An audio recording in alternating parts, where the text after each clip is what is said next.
क्षणा ग्रामीण युवक हा राजकारणापासून लांब जात आहे. त्यांना राजकारणाची प्रेरणा तुम्ही कशी देणार आहात? याचं उदाहरण मी स्वतःच आहे. कारण मीच पहिला राजकारण म्हटलं की राजकारण नको, त्यात काय पडायचं नाही, त्यात काय सुख नाही, हे काय चाललंय, कोण आज इथं आहे तिथं आहे, हे म्हणजे राजकारण म्हणजे गलिच्छ असं आम्ही समजत होतो.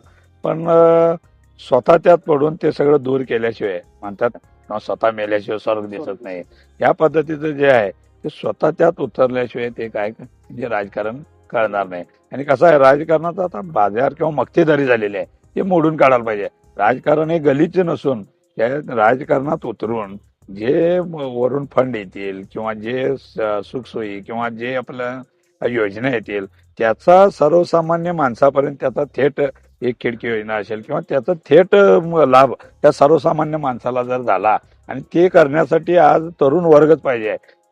जुनी म्हणजे एकदम जुनी मक्तेदारी हे ते म्हणजे त्यात पोवलेली किंवा राजकारण म्हणजे सत्ताकारण आणि पैशाचं एक केंद्रबिंदू मानतात, ते नसून ते म्हणजे त्याला दुय्यम स्थान देऊन ह्या ज्या योजना लोकांपर्यंत ऑटोमॅटिक पोहोचवला तर ऑटोमॅटिक तरुण वर्गाकडे लोकांचा पण कल जाईल. आणि लोक स्वतः म्हणतील की जसं आम्हाला प्रवृत्त करून उभा केल्यात, तसं लोक तरुण वर्गाला प्रवृत्त करून उभा करतील. हे याचं एक मॉडेल मी बनणार आहे, हे पण तुम्हाला सांगतो.